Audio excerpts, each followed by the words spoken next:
Welcome back to day 5 of TIFF's Industry Conference.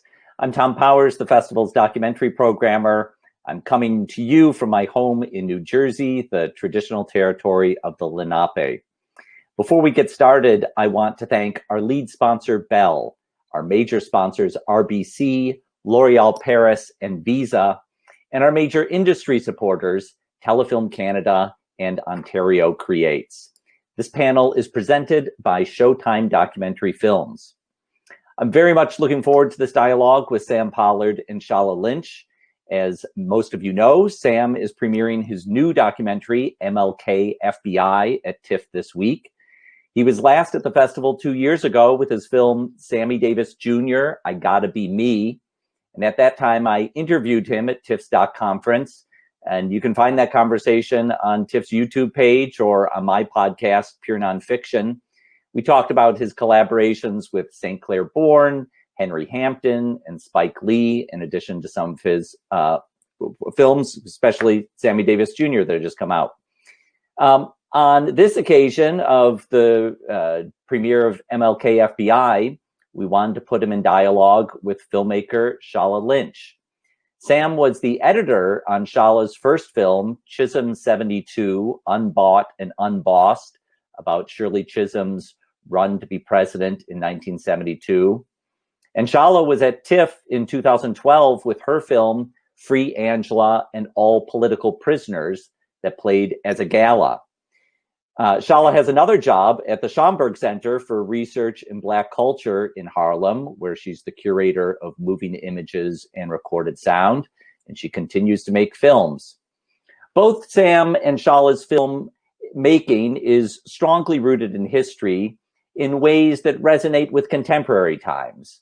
And in some cases, I can see in their work ways that they influence contemporary times.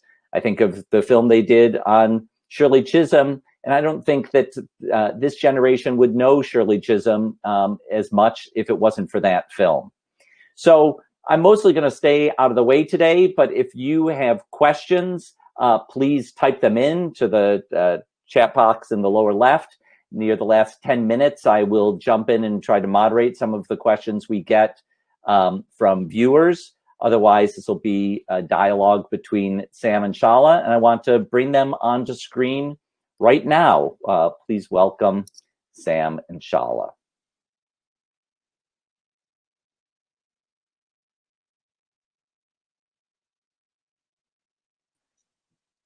Hi, Thom. Hi, Sam. Hey, Thom. Hey, Shola. Hey. Good to be here. Glad to have this time to spend with Shola Lynch. Go away, Shola. Go away. Thanks, Thom, for bringing us together. You know, you did mention that Sam and I are old friends or colleagues or, work partners. But before we talk about that, the title of this is The Past is Present. So, Sam, what does that mean to you, the past is present? Well, after working on so many documentary films and historical docs, from Eyes on the Prize to Rise and Fall of Jim Crow, Slavery by Another Name, to Shirley Chisholm, Chisholm 72.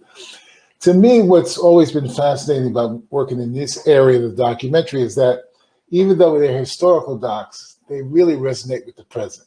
And I don't think there's a doc that I haven't worked on that to me hasn't had some real resonance with what's going on when we made it and what's happening in America at that particular point. So even though, I may have done Eyes on the Prize too and dealt with things like when Dr. King went to Chicago, in the episode Two Societies, what he had to face and confront, still many of these things exist today in the Black Lives Matter movement, trying to make change in America. Because America's dealing with what we all know as systemic racism. And, I was saying to you yesterday, Shola, when we spoke, it's fascinating that with the Chisholm film, which I thought was so important when we did it, now there's even more relevance to what was going on with Shirley Chisholm and other women in the feminist movement. There was this show that was on FX a few weeks ago called Mrs. America, and Shirley Chisholm was a major character in that. So, even though we do these historical docs, they really resonate today because I always say history tends to repeat itself, and we see it time and time again. Yeah. I think of it in similar terms. I mean, one of the frustrations in making historical docs is people will say to you, is this story relevant, right? And in our minds as makers who bend towards history, and I think, to be blunt about it, in this moment in time and the Black Lives Matter movement, my bent is really about unearthing and retelling stories about women and people of color, women of color, because we have so little imagination around their internal lives, our internal lives. And it kind of, if we talk about being American, we have to include American histories. It's not one narrative, it's all of these narratives. And I think that as filmmakers of color, that we are, it's two ways. We're both drawn to, at least I'm drawn to it, and then sometimes pigeonholed in it, right? But drawn to it because I feel like I can do it better. And it's bringing up the nuances of a person's story that becomes incredible and important. And I think not just in the documentary space as it impacts history, as it impacts society, but also how it can impact narratives. Narratives about people of color don't seem to happen unless there's a documentary first that sparks that imagination, right? Exactly. I mean, we have examples with Ava's film Selma, coming out of the films about Dr. King, and coming out of what we did at Eyes on the Prize.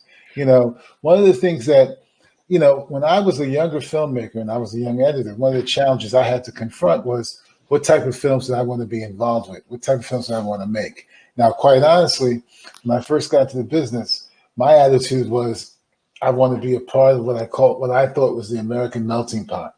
I didn't want to stand out. I didn't want my blackness to stand out. I wanted to make films that were sort of what I call nondescript.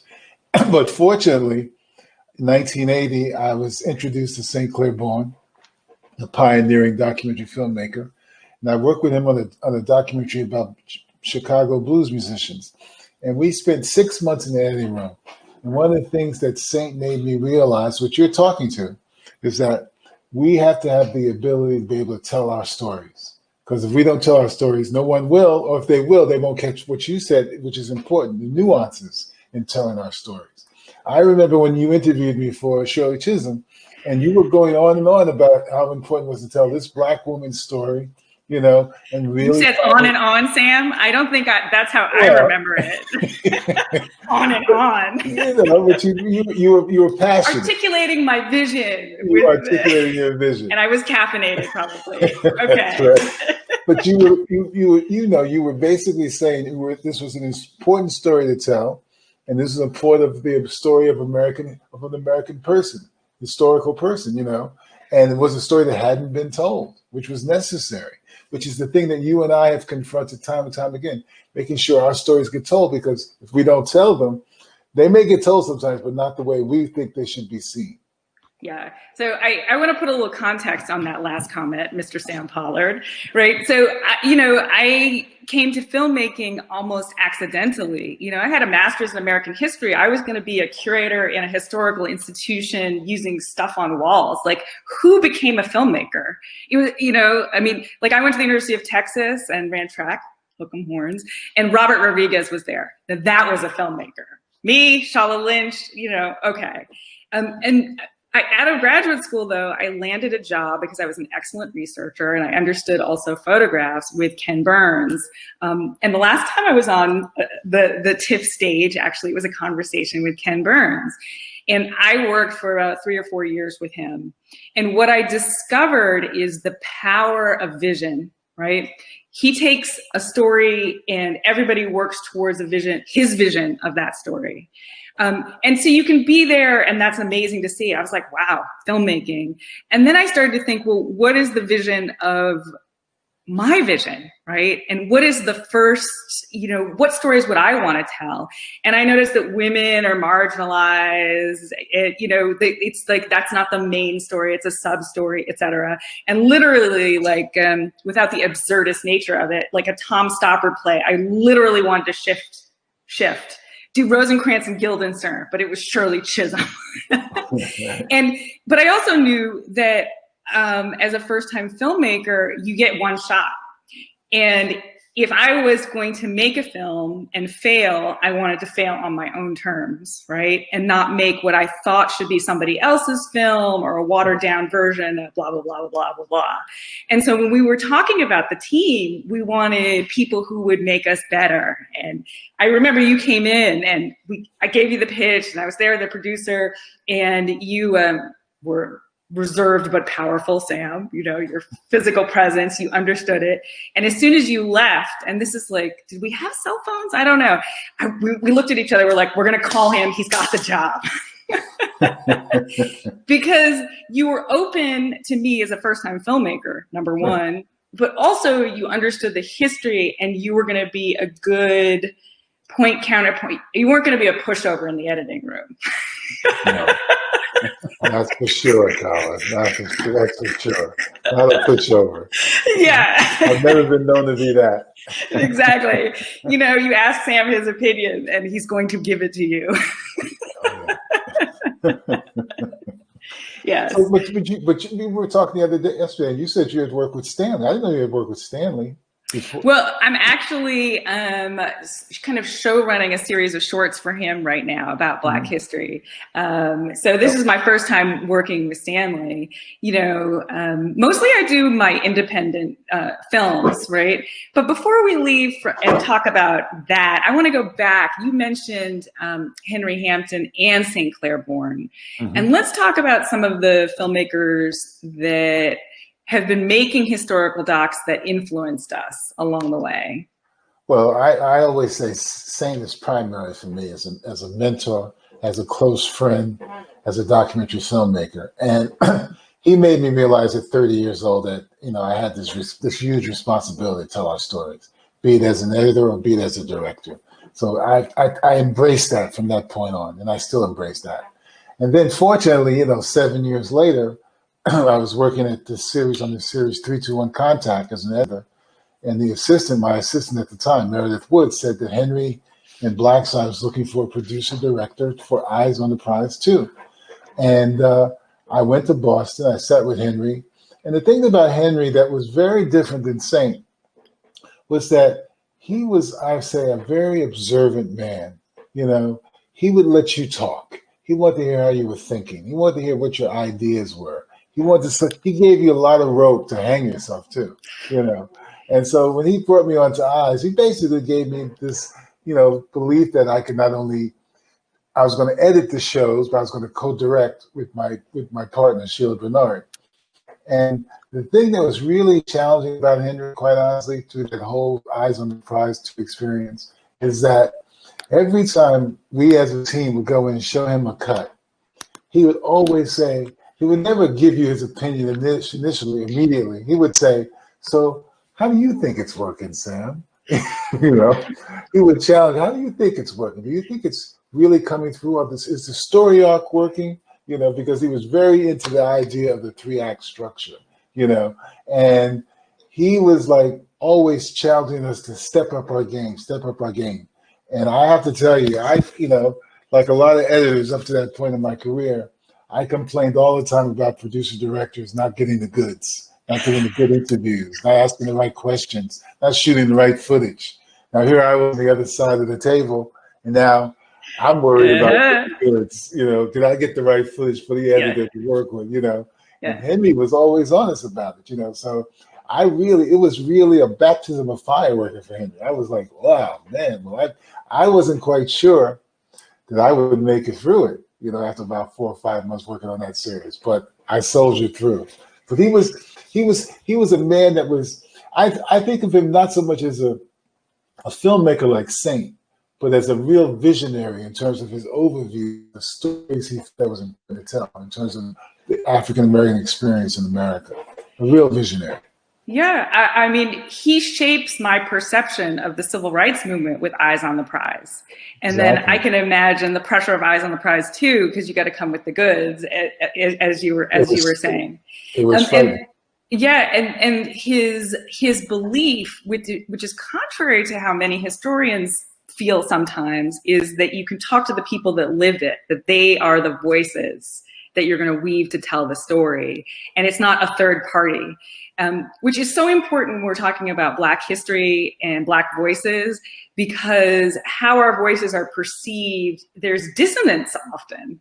Right. Mm-hmm. So he becomes a real trusted storyteller in the way that he brings the tribe, right? Everybody who worked on it together. Well, he felt it was really important when we were starting to figure out who to shoot, where to shoot, when to shoot, that we tried to make sure we found people who were part of the story.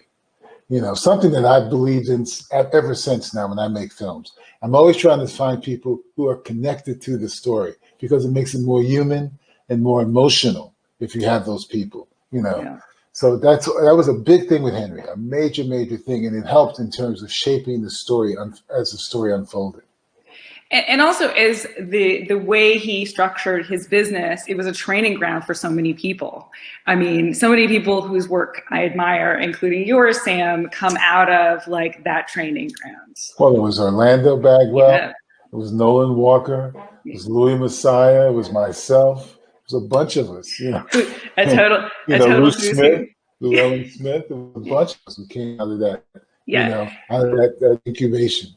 And I would say for St. Clairborn, so I get introduced to him a little bit later with his group Black Documentary Collective. I mean, it was a real lifeline for me because it was how I was introduced to Black filmmakers coming from a different world altogether, and the screenings he would have. And so before we did all of this, he would bring filmmakers into that collective, and we would be there and we would see films as they were at film festivals or whatever. I mean, I remember he brought Melvin Van Peebles in to talk about Classified X, and my mind was blown, right? Yeah, First of all, that we could see him and touch him, and that he was talking about the representation in that particular film of Blacks in media and in film, and had to get funding from France and Europe, and it just kind of opened all of our minds as we were sitting there. Well, you know, the thing that was amazing about Saint was that he was a mentor to lots of filmmakers, aspiring filmmakers, but he was also very individualistic in his own sort of perception about how he saw the world. And he wanted filmmakers to be that also. So he wanted you to be a part of the community, but he wanted to make sure you had your own voice. That's how he was all the time. That's what was amazing about Saint. And, you know, I was doing some research recently on some old episodes of Black Journal. And I saw Saint's name as one of the producers, but there was also Tony Batten, there was Stan Latham, you know, all these guys who were really very individual. And Horace Jenkins, a lot of these guys. I've even seen Julie Dash's name associated, you know? Yeah. And Madeline Anderson. Let's not forget the ladies, Sam. Come on now. That's right. But that brings us to William Greaves. Now, as a filmmaker who dealt with history and recasting, I mean, he's so much a part of the story of the Schomburg. Like I could go on and on and on about that. I'll only do one part though. You know, the work at the Schomburg is about collecting the archives, which we all know is necessary for making these films. And let's not forget that there's craft involved in using the archives so they emote and bring all of that together. Sometimes I think people forget that it's not just that. And, you know, Arturo Schomburg started the Schomburg collection in pre-Harlem Renaissance, and the public library buys the collection in the mid-20s, and he writes this essay called The Negro Digs Up His Past. And he names in that collection the items, the 10,000 items he'd collected. In the face of nobody believing that Black history existed, he collected vindicating evidences. And I bring that up to say that what these films allow us to do, whether they're actually verite, I would say all documentaries fit into this, or historical, is they allow us to recollect and revisit those vindicating evidences and to see ourselves in a new way. And when we talk about American democracy and equality, I think it's imperative, right, for our brothers and sisters, no matter what we look like, to go back and see the work, because our voices are there, right, exactly, in a nuanced way. And you know, and it's interesting that you bring up the Schomburg. As a 14-year-old young man growing up in East Harlem, I would go to the Schomburg every week, You know, when they had the little building right off the corner of 135th Street. Yeah. I would spend hours in there looking up stuff about material about Marcus Garvey, Langston Hughes, Zora Neale Hurston. It was Google. It was Google for Black history before the internet existed. It was the internet. I think that's how big it was. And maybe that's the beginning of my documentary career, because I didn't realize how much I loved that history, and it was giving me a sense of who I was and where I was coming from. You know, it was fascinating. I spent so much time there as a young man, you know, at the Schomburg. Right. So it anchors you in a particular way. A real strong way. Yeah. And so William Greaves, for me, the personal story that I have there is when I was wrapping up with Ken, trying to figure out what my first film would be. I was like, you know, I want to do a film about Ida B. Wells and lynching. There's probably no images or whatever. But this guy made this film about Ida B. Wells. It's showing at BAM, or not BAM, the Brooklyn Museum. I'll just go see it. But I know I can do something better. And I sat in the audience, the lights went down, and it was William Greaves's film. After the 77 minutes or whatever length it is, the lights came up. I was like, okay, I'm not doing Ida B. Wells. He did that. Right? That her crusade against lynching, he brought that alive. And it's one of those stories that when you've been attuned to the violence that Black people are subject to by police, and you look at that film, you understand that where some of the roots are, right?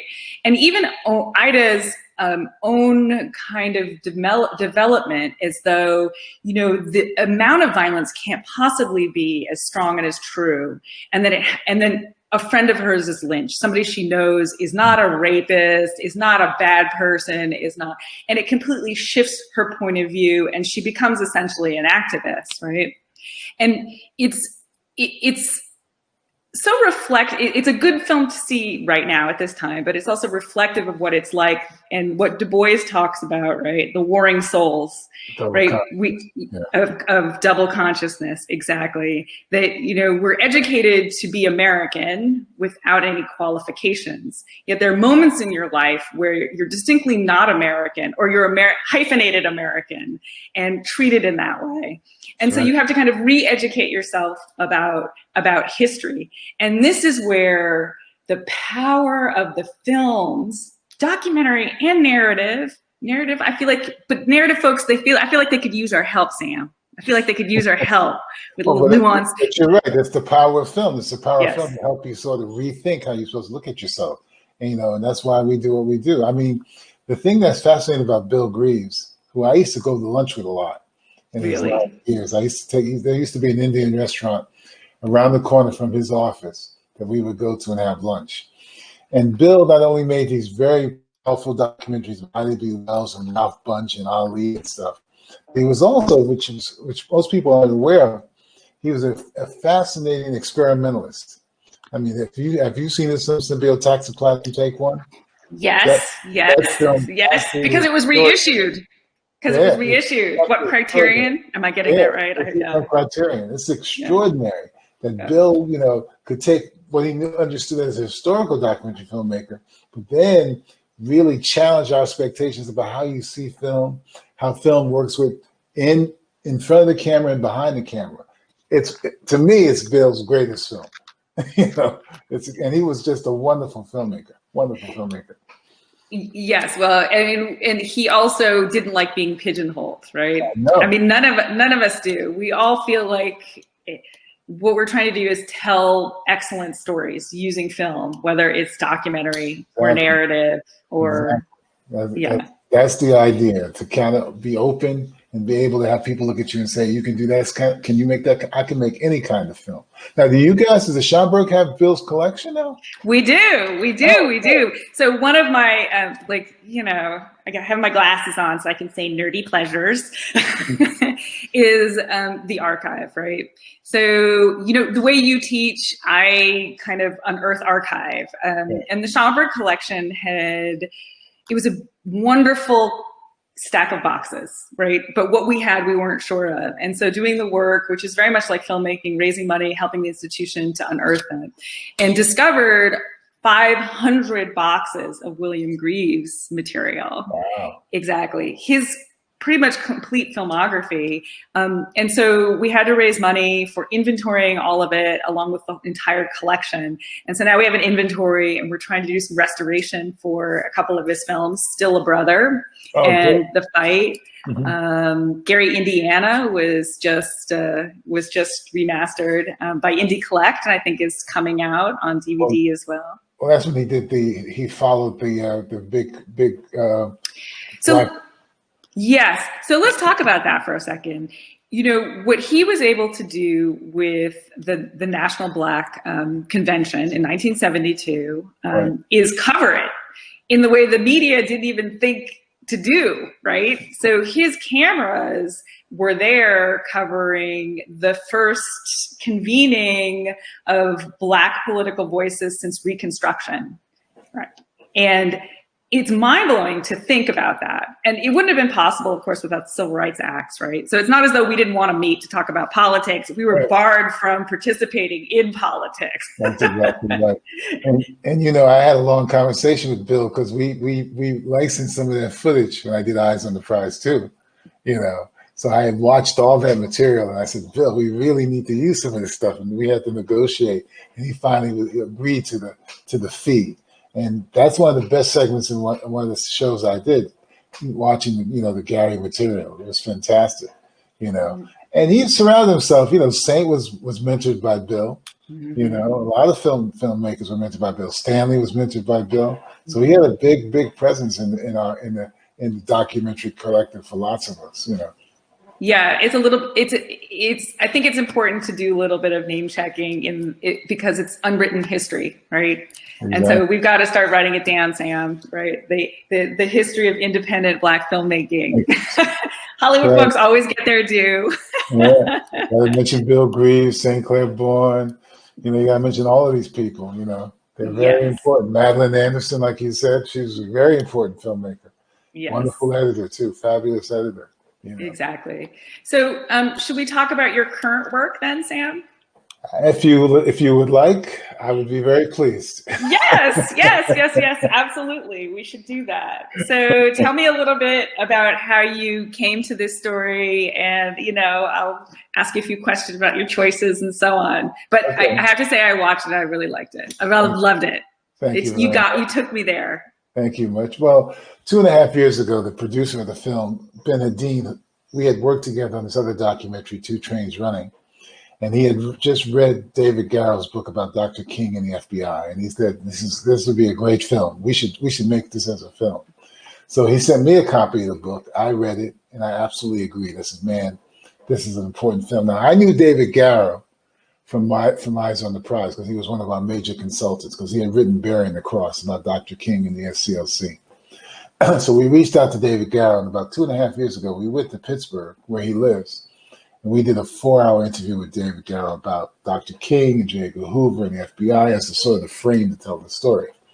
We put together a pitch deck. We did a sizzle reel. We went out and pitched it, and we got a lot of no's. And you know, which is pretty normal, really, in the documentary world. And then we were able to get on board two wonderful entities, a company called Field of Vision that had been started by Laura Poitras, and another company called Play Action. And the owner of that company is a gentleman who owns the Philadelphia Eagles.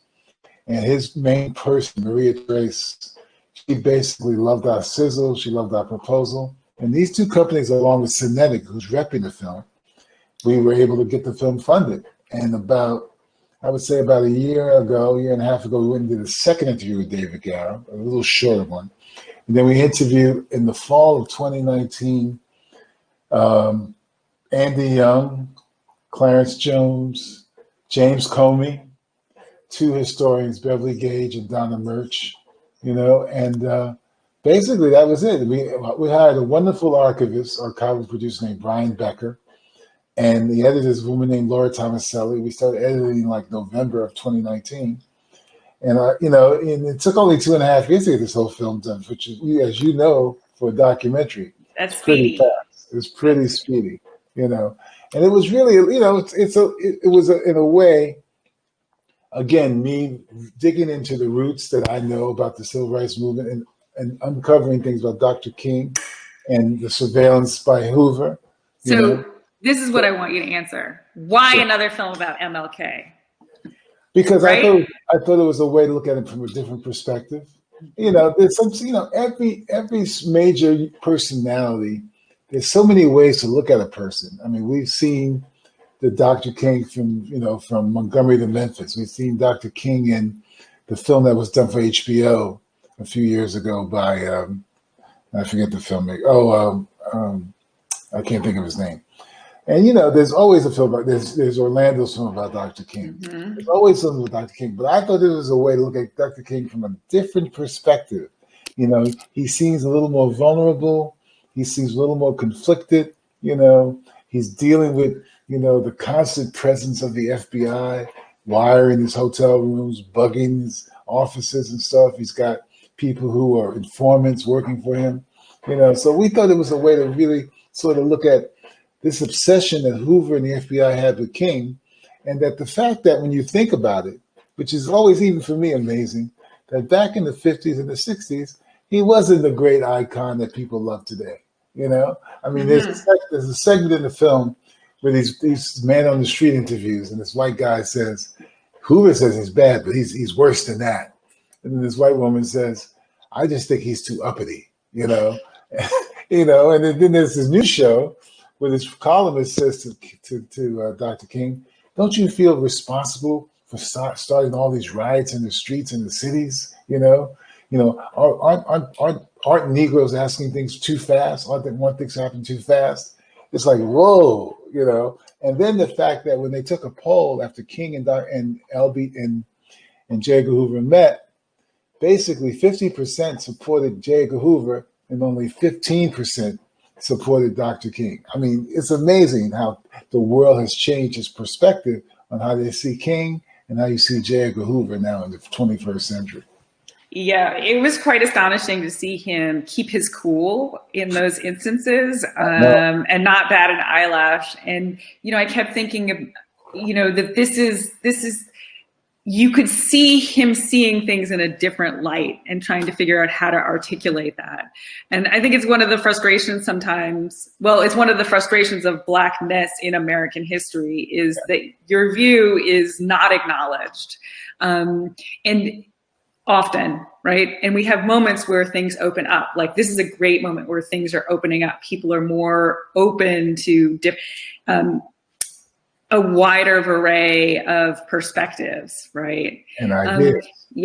And ideas. And what I could see so clearly in that film with the folks on the street and the kind of arrogance of Hoover is the violence of discounting somebody's point of view. Exactly. The violence, right? The violence. Yeah. And it's also the idea too that, think of it like this, Hoover is sort of symbolic of this attitude of America was that, why aren't you black people happy just being in a segregated world? Why do you want to make such a fuss?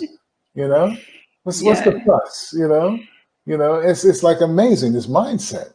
And what's frightening to me, Shola, is that here we are in 21st century, and I listen to the guy in that White House, and he sounds just like these guys from the 50s and the 60s. And there are people in America who still have that same attitude. Why are you people making such a fuss? Things are all right in America. It's amazing how this cycle continues. So speaking to that, one of my favorite responses that he gave in the film is when somebody accuses him of being associated with communists, and isn't he worried about how that will reflect on the movement? And he pauses. He doesn't blink. He does, and he says, I am frankly proud of and surprised that there are not more Black folks who want to become communists because we're not acknowledged in this system. And I thought it was such a beautiful way to say that the protest is the most democratic thing you can do. It's your love of the country, and it's your belief in the ideals of its potential greatness. And that's the work. That's the work. That's right? The work. That's exactly right. Protest is the most democratic form that we have in this country, and it's invaluable, and you should embrace it. And he understood that. When lots of Americans, even today, don't understand that. you know. And what you said earlier, there's a window where you hope there's more people understanding that. But as I was saying to somebody a few weeks ago, it's this cycle in America where things seem to open up, then they close again. Yeah. You know, and then you need another 15 years for things to open up, and then they close again. But this is where the archives come in, Sam, the vindicating evidences. Like, we need to make sure that we collect and keep. And I would also remind all the documentary filmmakers out there that when you're spending hours and years on a subject, you're creating an archive and an indispensable collection of materials focused on a topic that some scholar is going to be interested in sometime. So right. Make sure you protect your assets. Make sure you save everything. Exactly.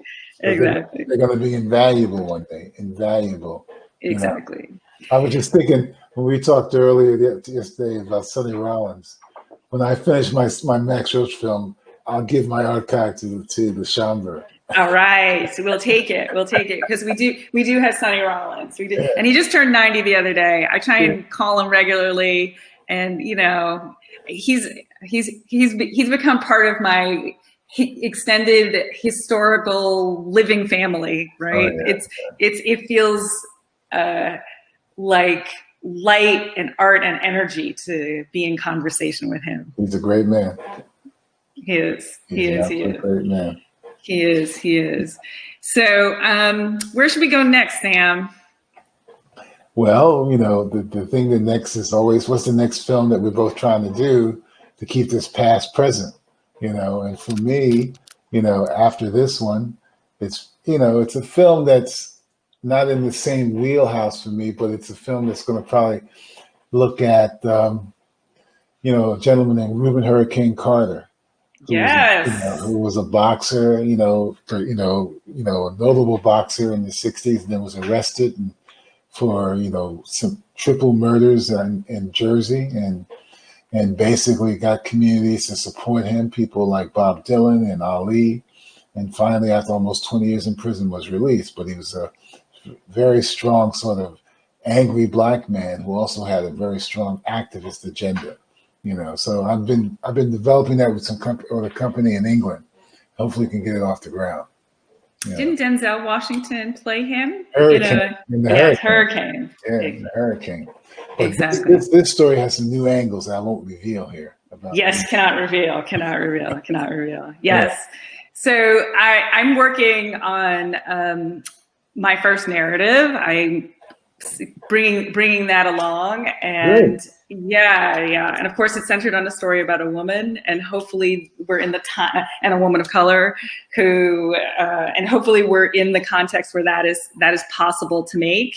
And I also just almost finished a documentary on FloJo. Do you remember Florence Griffith Joyner from the 80s? Right? I remember her. Yeah. And it's in the rough cut stage, and we've, her husband, when she died in 98. So she not only broke the world record in the women's 100 and 200 in track, she is still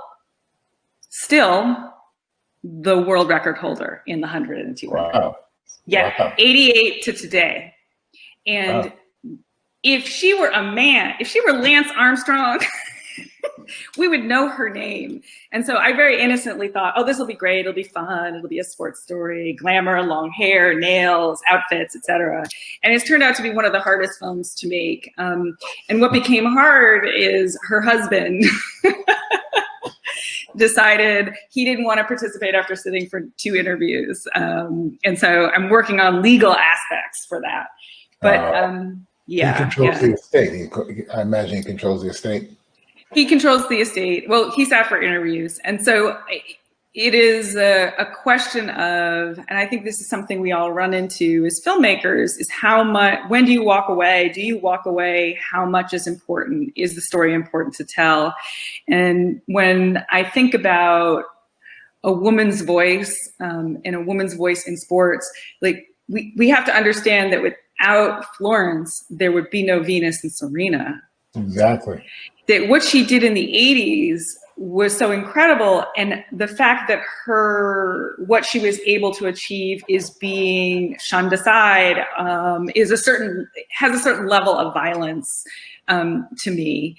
And while it's complicated, we love complicated ladies these days, right? Yeah. You know, that there is the specter of potential or possible steroid use. But these are modern complications, you know? And so.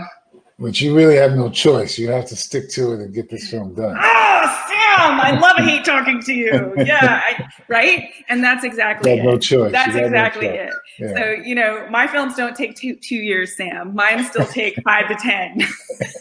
Most of mine take 5 to 10 too. This MLK FBI was a major exception. Yes. Major exception. Yeah. You know, because they don't usually take. I mean, I've got films I've been working on for 15 years and I haven't finished yet. So. Right. The slate. Everybody has their slate. Oh yeah. You know.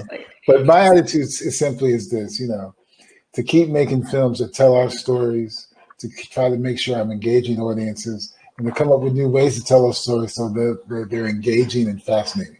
You know, and I'm working on another film now that I'm basically sort of restructuring about Arthur Ashe. And the biggest challenge is to make him dynamic and engaging, because a lot of people think of him just as this low-key, soft-spoken, nondescript tennis star, but he was much more than that. And that's the challenge to make that film. And that's always a challenge. You know, actually, you bring up a very good point about the way that often in stories our intellect can be erased, or it's posited as not that interesting. Not to bring it back to Chisholm, but to bring it back to Chisholm, you know, one of the things that was so surprising for me was to discover how smart she was, that running for president in 1972 was not just a publicity stunt, that she actually had a strategy. You remember when we discovered that? Like, it was wow, how did I miss that? How is that not written about? How did I underestimate her so badly? Because she wasn't taken seriously. I mean, and that's why when you come to that story, that's what you initially think. She wasn't taken seriously, and was she really serious? But we saw in the unfolding of the story how serious and focused she was and how determined she was. And when we got to the convention, you know, that is such a telling moment, where she understood that, you know, even though she may not have gotten the nomination, she would have power, you know, and the shot of her on the stage with those guys when we're governing them is very powerful. Yes. Very powerful, because she wanted to make sure she had a seat at the table, you know, and it's, you know, and when I think back about it, it just realize how phenomenal and symbolic and she was as a person who really made a difference, you know. Yes. And, you know, we were lucky enough that screened in 2004, it screened in 2008 at the conventions. And, you know, we have Kamala Harris today, and had Hillary and Barack before. And I'd like to think the little film made a difference in our imaginations, reminding of what she did. I think it did. And it does remind you that anything is possible. And she understood that. She definitely understood that. You know, and for us to be able to have that material, like that film that you found, that film that was a feature-length documentary that really helped us dig into who she was and telling our story. It's just phenomenal. Right. Oh, yes. And the controversy. And this is another point. I remember when we had to show the film, we had sent the cut into Sundance, and we'd also had to show it to some executives. And the notes we got back was take out the front and start with Walter Cronkite, who says a bonnet was, a bonnet was tossed in the presidential ring today. And wanted to start that film about Shirley Chisholm with Walter's voice in that remark. And we had to think about whether we were going to do it. I remember I turned to you and you were like, this is the director's call. I went home, paced, came back, on fire. Yeah. No. Well, you know how many openings we tried. We tried a lot of different openings. Yeah. You know, in shaping that film. And this opening that you finally came up with is the one that still stands out and works. Yes. And when I was watching that Mrs. America on Effects, it felt like they had watched your film and they were taking pieces out to sort of, re-dramatize, I wouldn't be surprised, and it would have been nice to have been like consulted or given credit. And I want to say to Hollywood folks, to the narrative folks, that working with documentary filmmakers and their archives for films, like I think Whoopi Goldberg is doing that for her upcoming film that she's executive producing on Emmett Till. Mm-hmm. She bought the rights to a book, but also Keith Beauchamp's archive, from his film, because it helps us see what we need to see in order to write good stories about women and people of color. So that's if it's not going to be so easy for us to make the narratives, we can shape the narratives. We can help shape it. Absolutely. Exactly. Cool. So, it's almost 4. Time for questions, if there are some. We do have a couple questions here. Stephen Young Chin is asking if your projects are commissioned by a broadcaster, or do you have funding when you start, or how do you go about that? For me, I usually pick a subject I want to live with, and then I go find the funders. And so often the response I get is, well, I don't know if that will cross over, be sellable. But what I think Sam and I have been talking about for the last 45 minutes or so is that when done right, these stories are timeless and beautiful and full of emotion and humanity, right? So I'd like to think it would get a little bit easier. I would say this to Stephen. Just from my perspective, from my career trajectory, I've had it both ways. I've had some films that commissioned and where the funds were there, or they were raising the funds. For example, when you mentioned Sammy Davis Jr., I've Got to Be Me. That was a film that was commissioned by American Masters. They were able to raise money from the National Endowment of Humanities and other sources, and they brought me on as a director. So, and I was, I felt that was a film that was important to me because I grew up with Sammy Davis. On the other hand, with the MLK FBI film, we didn't have any money when we started. We had the idea, we had the book, we did the deck, we did the sizzle, and then we went out and tried to raise the funds, and we finally did after a year and a half of getting rejections. Now, when I did the other film with Bernadine, Two Trains Running, which took 5.5 years to make, that was basically really, we struggled every 6 months to find enough funds to go out and do a shoot. Do we have enough to do a shoot, not shoot? Just sort of, Ben was able to sort of cobble the money together as we were shooting, and we continued to shoot. We had a lot of interviews for that show, and we had to shoot a lot of stuff in Mississippi. So that took a long time. So every project for me has been sort of a different sort of ball of wax in terms of how it came about. Some I've been commissioned, and I've been hired to do. Some that I've created on my own, which has been sometimes even a bigger struggle. So tell him, the challenge for him as an aspiring filmmaker is if he has a strong idea that he feels could be a wonderful and powerful film, really understand it'll take a while, but you just have to sort of figure out with, a good person who may have more experience than you, figure out the byways and the highways to try to raise the funds. I would also add to that foundation, particularly for historical documentaries, the foundations are an amazing resource, as well as pockets of PBS strands. I know Chisholm 72 would not have happened without National Black Programming Consortium, now Black Public Media, the Ford Foundation, and the Corporation for Public Broadcasting. And so that can also be a good space for new filmmakers. Because the one thing about it is that with grants, you can write your grant, send it in. If you're rejected, guess what? Reapply. Just make sure you make it better each time. Right. That's always it, right? Accept rejection, but don't let it deter you. That's right, because I always say to people, rejection is the norm, not the exception. Right. Right. Exactly. I've got another question here from Christopher Bautista, and I'm just going to read it because I think it's a good question. He's asking, what do you think is the level of responsibility that filmmakers have to not only tell gripping and sometimes traumatic stories, but also stories that show Black people in positions of power and triumph in order to reframe how Black bodies are perceived, and hopefully without the lens of the white gaze. How else do we truly break free from what Dubois termed as double consciousness? Ooh, I mean, I would have to talk about my experience with making the Angela Davis film.